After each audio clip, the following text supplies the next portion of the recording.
러시아가 북한을 지원한다는 가짜뉴스. 북한 무인기 기술이 러시아에서 건너갔나. 김정은 국무위원장이 18일 북한의 무인기 성능 시험을 현지 지도했다고 다음날 노동신문이 보도했습니다. 여기서 전략전술 무인정찰기, 자폭형 무인기, 다목적 무인기를 비롯한 각종 무인기가 등장했습니다. 보도에 따르면 김정은 국무위원장이 새로 도입하고 있는 인공지능 AI 기술을 급속히 발전시키는데 선차적인 힘을 넣으며 무인기들의 계열 생산 능력을 확대 강화하기 위한 대책을 제시했다고 합니다. 북한이 공개한 사진에는 자폭형 무인기가 벙커와 기갑 차량의 명중에 크게 폭발하는 모습이 나옵니다. 국내 언론도 북한의 무인기 시험에 주목하고 여러 기사를 쏟아냈습니다. 그런데 기사 중에는 끝에 러시아에서 관련 기술을 지원받은 것으로 보인다는 문구를 넣은 게 많았습니다. 무인기뿐 아니라 대륙간 탄도미사일, 핵무기, 인공위성 등 과거 북한 관련 기사를 봐도 러시아 기술을 지원받은 것으로 보인다는 기사가 많습니다. 하도 이런 주장이 많다 보니 일부 전문가나 언론은 아예 러시아 기술 지원을 기정사실처럼 표현합니다. 그런데 이상합니다. 북한이 러시아 기술을 지원받았다는 추정에는 직접적인 근거가 없습니다. 그냥 그런 것 같다는 추정일 뿐입니다.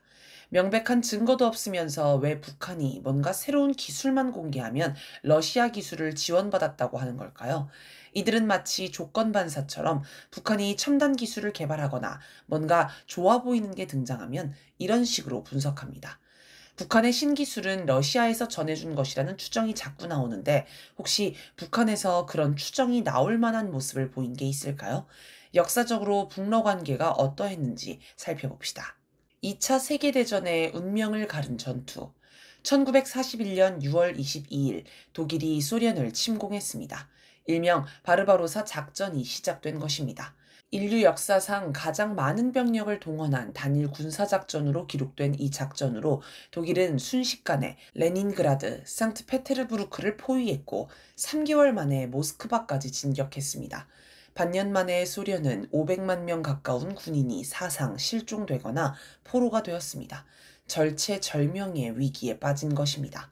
한편 1936년 10월 25일 나치 독일과 일본 제국이 맺은 협정에 따라 독일의 소련 침공에 맞춰 일제도 동쪽에서 소련을 협공하게 되어 있었습니다. 당시 일제 관동군은 만주국을 발판으로 연해주와 시베리아를 점령하려는 북부 타격단 계획을 세워두었습니다.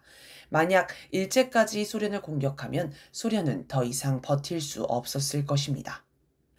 그런데 일제는 계획과 달리 소련을 공격하지 않았습니다. 1939년에 있었던 하린골 전투의 여파 때문입니다. 1939년 5월 28일 일제가 몽골에 주둔한 소련군을 습격하면서 하린골 전투가 발발했습니다. 하린골은 하라강의 몽골 이름이며 이 지역은 일제와 몽골이 국경선 문제로 갈등을 빚던 곳이었습니다. 당시 몽골과 소련은 동맹 관계로 소련군이 몽골에 주둔하면서 일제의 침략을 억제하고 있었습니다. 하린골 전투는 8월 말까지 이어졌으며 소련, 몽골 측과 일제, 만주국 측이 합계 10만 명이 넘는 병력과 수백 대의 전차, 항공기를 투입한 대규모 전투였습니다. 사상자도 쌍방에서 수만 명이 발생했습니다. 9월 15일 양측이 휴전을 합의하면서 소련, 몽골의 승리로 전투가 종료됐습니다. 이름은 조그만 국경 분쟁 같지만 사실상 하나의 전쟁이나 다름없었습니다. 일제가 패전 사실을 숨기느라 이 전투가 그리 널리 알려지지 않았지만 사실 하린골 전투는 2차 세계대전에 큰 영향을 끼쳤습니다. 하린골 전투에서 참패하는 바람에 일제는 북부 타격단 계획을 포기하고 해군을 중심으로 동남아에 진출하자는 남부 타격단 구상에 힘을 싣게 됐습니다. 하린골 전투를 주도한 인물 중 하나인 스지 마사노브 관동군 참모는 소련에 호되게 당한 뒤로 소련을 공격하지 않기로 결심하고 미국 침공으로 방향을 선회, 진주만 공습의 가장 강력한 지지자가 되었습니다. 하린골 전투 때문에 일제가 소련을 협공하지 않았고 그 덕에 소련은 후방에서 반격의 발판을 마련해 스탈린그라드 전투를 통해 전세를 역전, 마침내 독소전쟁에서 승리했습니다. 미국의 역사학자 스튜어트 골드먼 박사는 자신의 저서 노몬한 1939 2차 세계대전을 이끈 붉은 군대의 승리, 미국 해군연구소 출판사 2013에서 소련이 하린골 전투에서 승리하지 못했다면 독일의 소련 침공 시 일제가 호응해 소련이 동서 양쪽에서 전쟁하다 패전했을 것이라고 주장했습니다. 그런데 소련의 하린골 전투 승리에는 김일성 주석이 이끈 항일 부대의 역할도 있었습니다. 당시 만주에서 항일 활동을 하던 김일성 주석은 하린골 전투가 일제의 소련 침공으로 이어질 수 있다고 보고 1939년 8월 조선인민혁명군 각 부대에 일제의 후방을 공격해 소련을 지원할 것을 명령했습니다. 북한은 일제의 주요 군사 보급로와 후방 기지를 파괴하는 후방 교란 작전이 일제의 소련 침공 저지에 크게 이바지했으며 이는 프롤레타리아 국제주의의 산 모범이라고 평가합니다.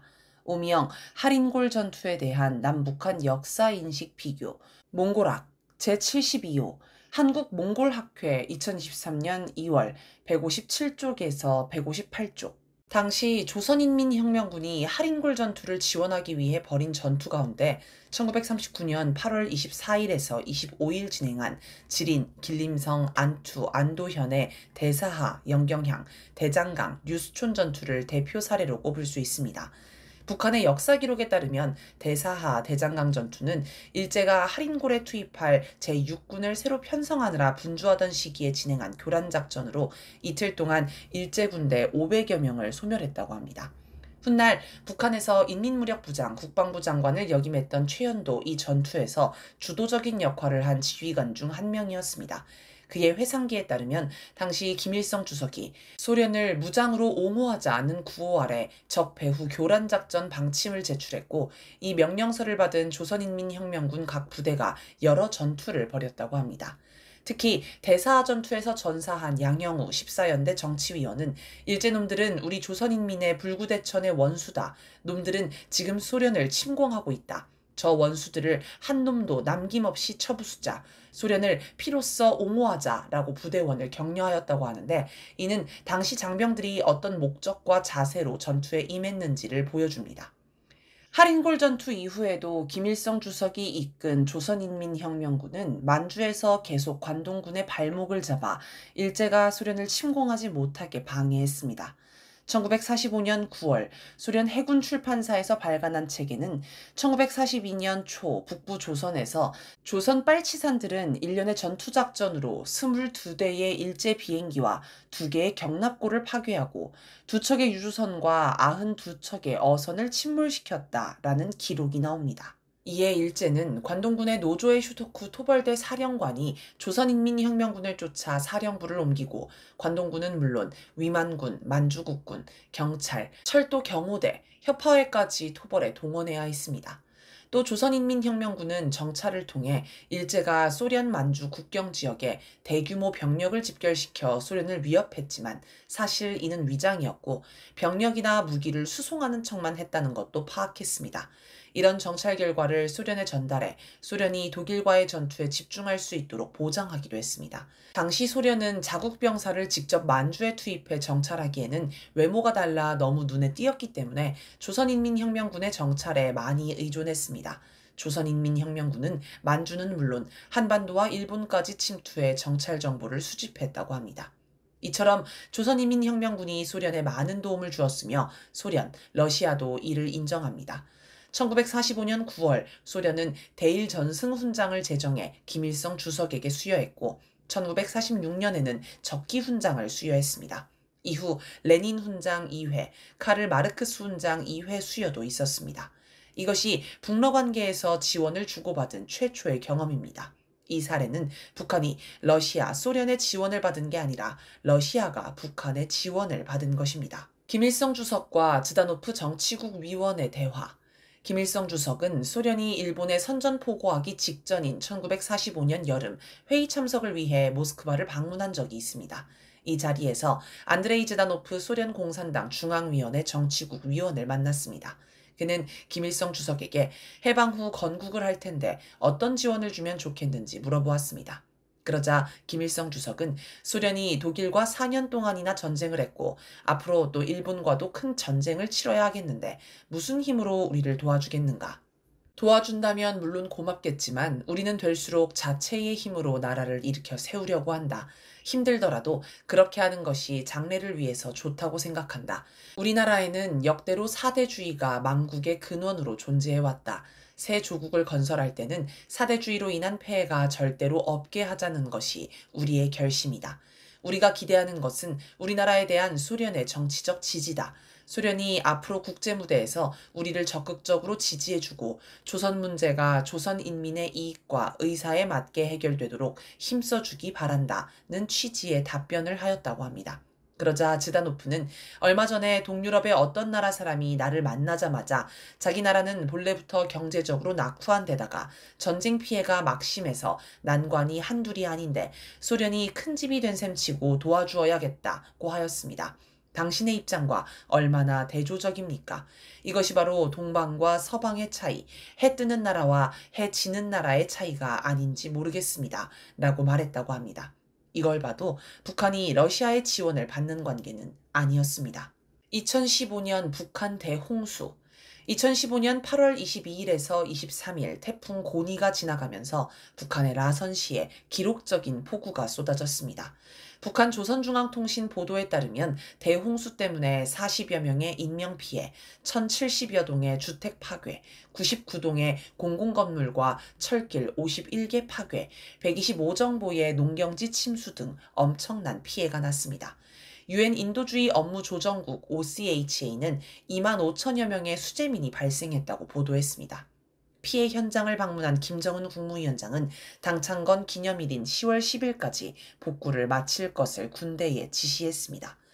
당시 노동신문은 한 외국인이 정말 10월 10일까지 그 많은 주택 건설을 끝내면 손바닥에 장을 지지겠다라고 장담했다는 이야기를 소개했습니다.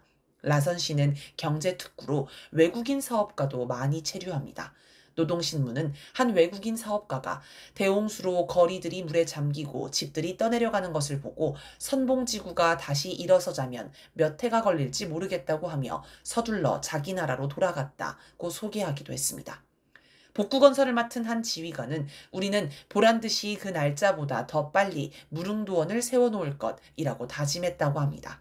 북한은 남의 지원을 받지 않고 자기 힘으로 뭐든 하겠다는 기질이 뚜렷합니다. 실제로 북한은 8월 27일 복구에 돌입해 한 달 보름도 안 걸려 1300세대의 주택을 건설하는 등 복구를 끝냈습니다. 그것도 기존의 주택과 비교할 수 없을 정도의 고급 주택으로 건설했습니다. 노동신문은 이곳에 머무르고 있는 많은 외국인들은 누구나 이런 놀라움을 안고 라선 땅이 시시각각으로 달라지는 모습을 유심히 보아왔다라고 소개했습니다. 다른 나라가 북한의 라선시 수해 복구를 지원했다는 소식은 전혀 없었습니다. 현지의 외국인들도 수해 복구에 외부의 지원이 없다는 걸 직접 확인해 알고 있었던 걸로 보입니다. 그래서 2달도 안 걸려 복구하는 건 불가능하다고 장담한 것입니다. 아마 러시아는 10월 10일 수해 복구 완료 소식을 듣고 광복 직전에 지원을 받지 않겠다고 했을 때 이상으로 감탄했을 것 같습니다. 이처럼 북한은 수해 복구에도 러시아의 지원을 받지 않았습니다. 2024년 쿠르스크 전투. 북한은 쿠르스크 전투에 북한군을 대규모로 파견했습니다. 심지어 러시아의 요청이 있기 전에 북한이 먼저 지원을 결정했습니다. 이건 명백히 북한이 러시아를 지원한 것입니다. 2024년 8월 6일 우크라이나가 러시아의 쿠르스크주를 침공하자 많은 이들이 무모한 작전이라고 평가했습니다. 하지만 우크라이나가 미국과 서방의 지원을 받아 최정예 부대와 가장 좋은 무기들을 집중해 공격했고 러시아는 동부전선에서 함부로 부대를 빼 쿠르스크에 투입할 수 없어서 난감한 처지가 됐습니다. 우크라이나는 순식간에 서울시 면적의 2배를 점령했습니다. 그런데 북한군이 참전하면서 전황이 바뀌었습니다. 결국 우크라이나는 쿠르스크에서 모두 후퇴했고 러시아는 거꾸로 쿠르스크와 국경을 맞댄 우크라이나의 수미주를 점령해 완충 지역으로 만들고 있습니다. 발레리 게라시모프 러시아군 참모총장은 2025년 4월 26일 블라디미르 푸틴 러시아 대통령에게 쿠르스크 전투 종료를 보고하면서 나는 북러조약에 따라 우크라이나 군대를 물리치는데 상당한 지원을 제공한 북한 군인들의 국경지역 쿠르스크주 해방 참여를 특별히 언급하고 싶다라고 하였습니다. 그는 북한군이 높은 전문성, 강인함, 용기, 영웅성을 보여주었다라고 평가했습니다. 같은 날 마리아 자하로바 러시아 외무부 대변인도 텔레그램을 통해 북한군 장병들은 쿠르스크주에서 우리 군인, 장교들과 같은 참호에서 어깨를 나란히 하고 싸우며 적 침략자들로부터 러시아 땅을 해방하는 데 크게 이바지했다라고 밝혔습니다. 알렉산드르 스테파노프 러시아 과학 아카데미 라틴 아메리카 연구소 선임 연구원도 같은 날 러시아 국영 타스 통신에 특별히 언급해야 할 것은 북한군이 러시아 영토를 해방하는데 실질적이면서도 커다란 기여를 했다는 것이라고 했습니다. 마리나 김 러시아 국가두마 의원은 현 시점에서 북한 군대는 아시아 태평양 지역에서 가장 전투 준비가 잘 된 군대 중 하나가 될 것이라며 그들은 아무것도 두려워하지 않는 용감무쌍한 전사들이다. 나는 내 눈으로 직접 목격했다. 뛰어난 군사적 기량을 갖춘 세계에서 가장 대단한 군대 중 하나다라고 증언했습니다. 북한군과의 교전을 지휘한 우크라이나 제225 독립강습여단 사령관 올레흐 시랴예프는 군인들에게 북한군과의 직접적인 교전을 피하라고 지시했다라고 밝혔습니다. 북한군과 교전하면 피해가 너무 컸기 때문입니다. 또 그는 북한군이 없었다면 러시아가 쿠르스크를 탈환할 수 없었을 것이라면서 북한군이 쿠르스크 전투에서 정예 공격 부대가 됐다. 빠르게 러시아 공격의 선두주자로 부상했다라고 평가했습니다. 또 그들은 신체적 준비면에서 최고로 잘 준비되어 있다. 그들은 훌륭한 저격수다. 드론과 교전하는 것을 두려워하지 않는다. 총으로 드론을 격추한다. 부상자를 버려두지 않는다. 항상 후송하려고 노력한다. 라며 러시아군과 비교했습니다.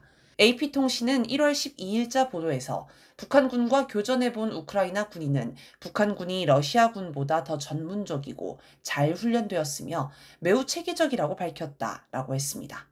워싱턴 포스트는 3월 18일자 보도에서 쿠르스크 전선에 잘 훈련된 북한군이 등장하면서 전황을 바꾸는데 결정적인 역할을 했다라고 했습니다. 미국 NPR은 6월 16일자 보도에서 우크라이나 제8특전연대 병사의 증언을 소개했는데 그는 북한군은 러시아군보다 훨씬 더 효율적이고 신체적으로 준비된 상태였다.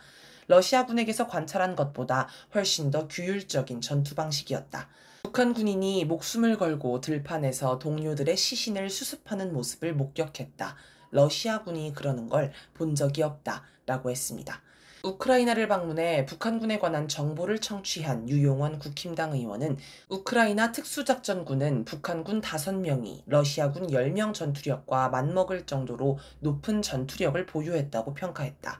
북한군을 상대해본 우크라이나 군인의 공통적인 평가는 강인한 체력 보유, 20세여간의 젊은 청년층, 공포심이 없음 등이다 라고 전했습니다. 종합해보면 러시아가 쿠르스크를 탈환할 때 북한군의 지원이 결정적이었으며 북한군이 러시아군보다 더 우수하다고 합니다. 북한군이 러시아의 지원으로 성장했다면 이런 평가가 나올 수 없을 것입니다. 이처럼 여러 사례를 보면 북한이 러시아를 지원했지 러시아가 북한을 지원했다고 보기는 어렵다는 게 객관적으로 입증됩니다. 심지어 북한은 우크라이나 전쟁에서 부상한 러시아 군인 수백 명을 북한 요양소와 병원에서 재활치료를 해주었습니다. 또 전사한 병사의 자녀를 송도원 국제소년단 야영소에 초대했습니다. 알렉산드르 마체고라 북한 주재 러시아 대사는 우리가 북한 친구들에게 일부 비용이라도 보상하겠다고 제안했을 때 그들은 진심으로 기분 상해하며 다시는 그러지 말아달라고 요청했다라고 얘기했습니다. 물론 양국 관계가 좋기 때문에 기술을 주고받을 수는 있습니다. 하지만 북한이 이룩한 모든 발전을 러시아의 지원으로 해석하는 건 맞지 않습니다. 북한은 독립적으로 발전하고 있습니다. 북한의 핵개발. 북한의 핵개발을 러시아가 지원했다는 것도 상식에 어긋납니다. 동맹국 사이에도 핵개발을 도와주는 일은 없습니다. 중국도 소련의 방해를 뚫고 자력으로 핵개발을 했고 영국, 프랑스도 미국의 방해 속에서 직접 핵개발을 했습니다. 북한이 한창 핵개발을 할 때 러시아와 중국은 북한을 규탄했고 미국이 주도한 유엔 안전보장이사회 제재 결의에도 동참했습니다. 세르게이 쇼이구 러시아 국가안보회의 서기는 5월 29일 기자회견에서 북한과의 관계는 훨씬 더 일찍 오늘날처럼 구축되고 확립될 수 있었다라면서 오랜 시간 우리는 북한이 고립에 빠졌을 때 그저 확립된 규칙, 제재를 따르고 행동했다. 그것은 절대적으로 잘못된 일이었다. 라고 했습니다. 대북 제재에 동참한 걸 반성한 것입니다. 러시아가 북한 핵개발을 지원했다면 대북 제재에 찬성하지도 않았을 것이며 반성하지도 않을 것입니다. 2024년 3월 13일 푸틴 대통령은 러시아 언론과 대담에서 북한은 자체 핵 우산을 갖췄다라며 우리에게 어떤 것도 요구하지 않았다라고 말했습니다. 북한이 핵 개발을 하면서 러시아의 지원을 요구하지 않았다는 것입니다. 마체고라 대사도 이와 비슷한 이야기를 한 적이 있습니다. 이런 점들을 종합해보면 북한은 핵개발 과정에서 러시아의 지원을 받지 않았다고 할 수 있습니다. 이처럼 역사적으로 볼 때 러시아가 북한을 지원했다고 보기는 어렵고 오히려 역방향 지원이 있었다고 볼 수 있습니다. 미국, 일본에 의존하는 한국. 그렇다면 왜 한국 언론은 북한이 러시아 지원을 받았다고 생각할까요? 여러 요인이 있겠지만 제일 큰 요인은 자기가 큰 나라에 의존하니까 북한도 그럴 것이라는 고정관념으로 보입니다. 원래 사람들은 남들도 자기와 비슷할 거로 쉽게 여기기 마련입니다. 한국의 역대 대통령은 기회만 있으면 미국 덕분에 오늘의 대한민국이 있다고 이야기하며 고마워합니다. 또 많은 국민이 여기에 공감합니다. 때로는 10위권 경제 대국이요, 군사력 5위요 자랑하다가도 뒤돌아서는 미국의 지원이 없으면 한국은 망한다고 이야기합니다. 그러니 북한도 한국처럼 큰 나라에 기대야 발전할 수 있다고 생각하는 것입니다. 윤석열 정권 시기에 한국이 미국 웨스팅하우스와 굴욕적인 노예 계약을 맺은 게 드러나 논란이 된 적이 있습니다. 한국은 북미, 유럽 등 알짜배기 지역에 핵발전소를 수출할 수 없고 핵발전소를 수출할 때는 1기당 1조 원에 육박하는 대가를 지급한다는 철저한 불공정 계약이었습니다. 게다가 이 계약의 유효기간이 50년이나 되고 웨스팅하우스가 원하면 5년씩 자동 연장하기 때문에 한국은 영원히 웨스팅하우스의 노예로 지내게 되었습니다. 그러면 한국은 왜 이런 말도 안 되는 노예 계약을 맺었을까요? 한국에 원천 기술이 없기 때문입니다. 한국이 만드는 핵발전소는 웨스팅하우스의 가압 경수로 기술을 바탕으로 합니다. 물론 국산화를 시도해 2세대 OPR-1000, 3세대 APR-1400 등의 핵발전소를 개발했고 특히 APR-1400은 아랍에미리트에 수출하기도 했습니다. 그러나 말이 국산화지 미국 컨버스천 엔지니어링의 기술 전수를 통해 2세대 모델을 개발했고 이를 토대로 3세대 모델을 개발한 것이라서 여전히 원천 기술은 미국에 매여 있습니다. 또 웨스팅하우스가 컨버스천 엔지니어링을 인수하면서 결국 한국의 핵발전소 기술은 웨스팅하우스에서 벗어나지 못합니다. 일부 부품에서 국산화를 이뤘지만 여전히 기술 독립을 하지 못한 것입니다. 미국은 1979년 스리마일 핵발전소 사고 이후 지금까지 본토에 단 한 개의 핵발전소도 건설하지 않았습니다. 그래서 웨스팅하우스는 실제 시공 능력을 거의 잃어버렸습니다. 웨스팅하우스의 실제 주인인 브룩필드 사모펀드는 기술 개발에 관심이 없고 특허를 앞세워 경쟁사를 견제하는 특허 괴물입니다. 반면 한국은 계속해서 시공 경험을 축적해왔습니다. 그 결과 한국이 열심히 핵발전소를 건설하면 웨스팅하우스는 앉아서 특허료를 받아먹으며 배를 불립니다. 한국이 이 노예 상태에서 벗어나려면 핵발전소 원천 기술을 독자적으로 개발해야 합니다. 즉, 미국 기술을 베끼지 않고 완전히 시작부터 자체 기술을 쌓아야 한다는 것입니다. 과학자들이 관련 논문을 엄청나게 써야 하고 특허도 굉장히 많이 출원해야 합니다. 많은 시간과 자금, 노력이 필요한 일입니다. 그래서 그냥 미국 기술을 도입하는 게 당장은 편합니다. 1978년 고리 1호기가 상업운전을 시작하면서 한국은 핵발전소 보유국이 되었지만 47년이 지난 지금까지도 미국의 기술 전수에 의존하는 이유입니다. 한국이 자랑하는 반도체는 어떨까요? 삼성 반도체, SK 하이닉스의 반도체 원천 기술 역시 미국 것입니다. 헤럴드 경제 2024년 12월 4일자 기사, 미 입김에 K반도체 또 흔들, 원천 기술 없는 약점이 최대 원인은 K반도체에는 결정적인 무기가 없어요. 양산 기술은 있는데 원천 기술이 없으니 그걸 가진 국가들이 공급망을 막으면 큰 타격을 입는 거죠. 라고 한 시스템 반도체 관계자의 발언을 인용했습니다. 또 다른 업계 전문가는 한국은 메모리 제조 1위 국가지만 세계 각국의 원천 기술을 받아다가 양산하는 맨 끝단에 있는 역할이라며 소재나 부품, 장비 등 주요 공급망 분야에서 우위를 갖고 있는 국가들이 기술을 안 준다면 오롯이 영향을 다 받을 수밖에 없다라고 지적했습니다. 예를 들어 미국은 고성능 메모리 반도체의 중국 수출을 통제하는데 한국 기업이 만든 반도체 수출을 미국이 통제할 수 있는 이유도 원천 기술 때문입니다. 일단 반도체 설계에 필요한 설계 자동화, EDA 소프트웨어부터 미국 기업이 장악하고 있습니다. 한국 수출 1위 품목인 자동차는 어떨까요?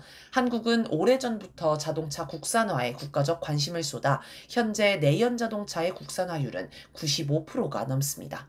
초기에는 일본의 기술을 배워 만들다가 지금은 거의 모든 부품을 국내에서 생산합니다. 하지만 자동차를 만드는 공작 기계와 생산 설비의 제어 장치 등은 여전히 일본 제품입니다. 우리 기계공업의 한계라고 할 수 있습니다.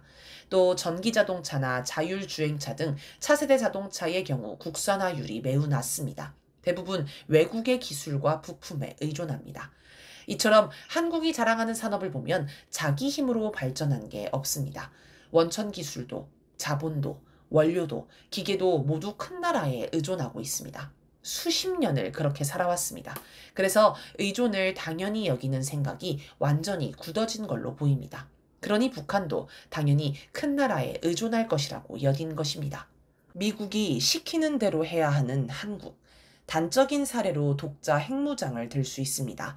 홍준표 등 국힘당 인사들 일부가 독자 핵무장을 주장하는데 여론조사를 해보면 찬성률이 70% 안팎으로 꽤 높게 나옵니다. 그런데 경제 제재를 받더라도 찬성하느냐는 질문에는 찬성률이 30%대로 반토막이 납니다. 한국 경제는 2022년 기준 대외 의존도가 96.5%나 되기 때문에 제재를 받으면 치명타를 맞는다는 걸 사람들도 잘 압니다. 게다가 핵무기 개발에 필요한 원료, 장비, 기술, 그리고 핵폭탄을 운반할 무기 가운데 순수 국산품과 국산 기술은 몇 프로나 될지 따져보면 과연 제재를 받으며 핵무기를 개발, 양산할 수나 있을지 의문입니다. 만약 한국이 경제 제재를 받고 특히 미국과 일본이 모든 거래를 끊으면 과연 살아남을 수 있을까요? 아마 붕괴를 피할 수 없을 것입니다. 하지만 북한은 러시아, 중국까지 대북 제재에 동참했지만 살아남았고 핵 개발을 해냈습니다. 1960년대 황태성 사건도 돌아볼 필요가 있습니다.